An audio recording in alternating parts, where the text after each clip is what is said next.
It's December!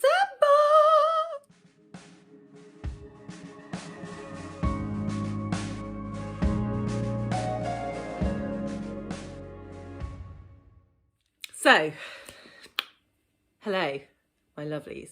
Welcome back to another video. My name is Gemma, and today I'm going to be talking through, I don't know how many books, 8 maybe, that I think have really good wintry feels, mainly because they're set in the winter. I'm just so intelligent, I astound myself. So I'm just going to run through them. 10 books that I think are perfect to pick up when it's cold and snowy and outside, and you don't actually want to go outside and get cold, but you want to experience the cold through the page. You with me? Excellent. Really, this is not the best place to stand. Okay, right, we're sitting right there, are we? Okay, so the first book that I want to talk about is The Clan of the Cave Bear by Jean M. Auel. So this book I read last winter, and I think that's probably why I associate it with winter, because actually it spans like years, 10 years, more than that. So it's not all set in the winter. It's the whole sweeping, epic saga vibe, but actually at the core of it, it's a coming of age story. So in this book, we are following a young girl who, back in like the prehistoric times, so this is like historical fiction extra, because we're back like in Neanderthal times. This girl, her parents die in an earthquake or something. This happens like in the first chapter, it's not a spoiler. And she is like 5 or 6 on her own, just like walking along the river, and she gets picked up by a clan, but they are effectively different races, and it's about how she grows up within this clan, the bonds that she makes with certain characters, and the anonymity that she makes with others. But this obviously goes through the seasons, and there are quite a lot of snowy bits to it, but there's loads of nature writing, loads of sort of hunting, gathering, all those sorts of amazing things. Absolutely love this book. I need to pick up the second in the series. How often do I say that on my channel? But yeah, I would highly recommend that as a winter read, and it's quite chunky, and I don't know, maybe I'm the only one, but I quite like a chunky book in winter. So yeah. The next book I want to talk to you about is actually a children's book, and I expect most of you have probably heard of it, and that is The Lion, the Witch and the Wardrobe by C.S. Lewis. So technically this is the second in the Narnia Chronicles, however you can have it as your starting point, because the first one is more of a prequel. Waffling, Gemma, waffling. So The Lion, the Witch and the Wardrobe is set in a land that has turned to winter because the Snow Queen rules, and our 4 main protagonists go through a wardrobe, and they are in the magical land of Narnia, and from there they have an adventure. As I said, I think probably most people know this book, but what an awesome book to read over Christmas, particularly if you have kidlets that you read to. I would recommend. The next book that I'm going to recommend to you is The Binding by Bridget Collins. I have spoken about this book a few times already on my channel, and I only read it last month. So this is sort of set... That was Rudy yawning, FYI. This book is set in, I suppose, 18-ish hundreds, but it's got like a magical element to it where people's memories can be bound into books, but the story starts sort of in the autumn and works through and finishes in the winter, so it's perfect for this time of year. We get a couple of different POVs, and it's about a young boy who's taken on as an apprentice bookbinder, and what that means for him in this society, and the relationships that he acquires along the way. I don't want to give you too much information on it because I went into this book pretty blind and I enjoyed it a lot because of that.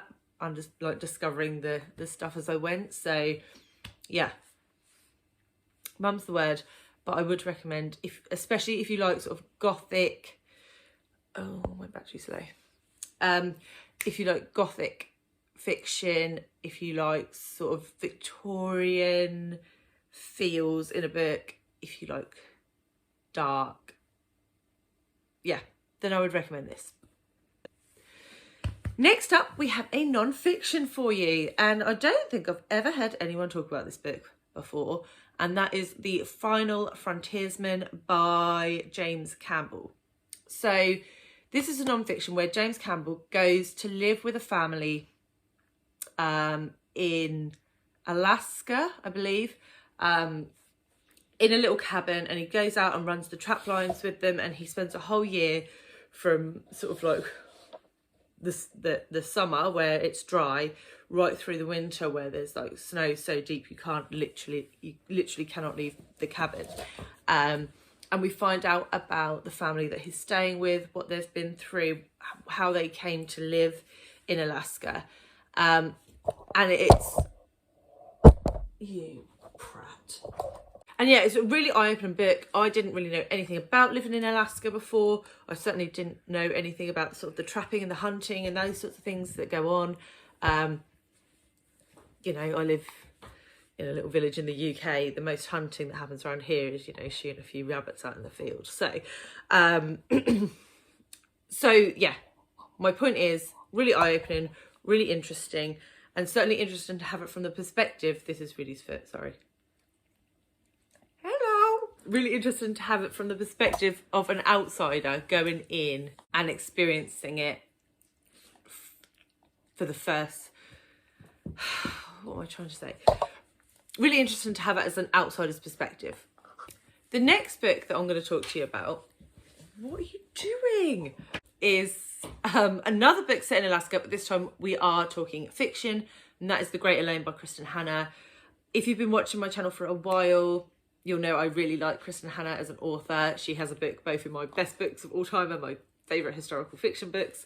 But this one, though it's not my favourite, it is really wintry. It's about a family, again, who go up to Alaska, set up there, but they're not really geared up for it. They sort of do it on a whim. I'm not going to go into like the family dynamics and stuff, because you, again, need to experience it, but, you know, they're not a happy family, let's say. They're not a happy family, and it's about their experience up there, particularly from the perspective of the teenage daughter. Okay, so the next book, sorry if I've been a bit distracted, Rudy's finally calming down, I think, after trying to chew my hand to pieces. So, the next book is The Bear and the Nightingale by Katherine Arden. This is part of a trilogy, the Winter Night trilogy.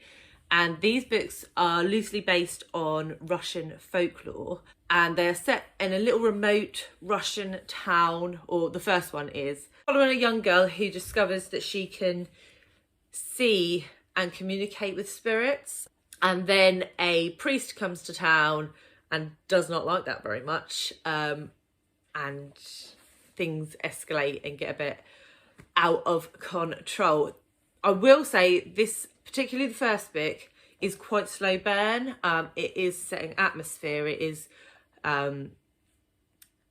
creating this sort of microcosm where all of these things are happening. And that takes a while to build up. I personally love that in a book, but I know it's not for everyone. So if you're looking for something that's going to be like super fast paced all the way through, this is not the book for you. But if you like something that builds atmosphere, definitely give this one and the trilogy a go. Next up, I sort of have a thriller for you, which is not usually my jam. I don't know if you call it a thriller or not really, but that is 3 Hours by Rosamund Lupton. So I read this right at the beginning of the year, and this follows multiple perspectives of students and teachers in a school over the period of 3 hours as gunmen enter the school and take the school effectively captive. This was brilliantly done. It did keep you guessing all the way through, and even when the reveal came of who these gunmen are, you were still so invested in what was happening. Again, I don't want to tell you too much, but there was some great representation of immigrants in here. Race came up as a key theme. And yeah, I absolutely love this. It did take me a little bit to get into, but once you're in it, you are like properly in it. So, okay, one more to go. Pause akimbo from Rudy. And the last one I want to recommend is Birdsong by Sebastian Faulks. So I think probably a lot of people have heard of this, even if they haven't actually read it. So Birdsong is set in the First World War. We're following a man who is a soldier in the war. We follow him before and during, and then we follow another person after the war who was looking back and sort of uncovering what happened. This book was excellent. I have read many books. So I have read many books based in the Second World War, but not so many in the First World War, and this was really good. I have to say the first section was quite slow, but once you get into the second section where he's actually fighting in the trenches, it is pretty much unputdownable. It is horrific. You really see the trauma of war and the trauma of the trenches. And yeah, it just gives you some dark feels. Obviously, a lot of it, the soldiers are in cold, muddy, desolate, just horrific conditions, which is why I'm sort of recommending it as a winter read. Probably not the best one to read, like, on holiday on a beach, if you see what I mean. But yeah, I highly recommend this one. It was beautifully written, and a really harrowing story. Okay, so we didn't manage to get through that video without Rudy causing catastrophe again.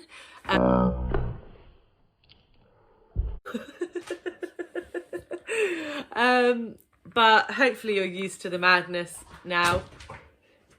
Yeah, let me know if you've read any of those, what is on your winter reads that you recommend list, and yeah, if you liked this video, if it wasn't too chaotic for you, please hit the subscribe, the like, and I will see you soon with another video. Okay, bye.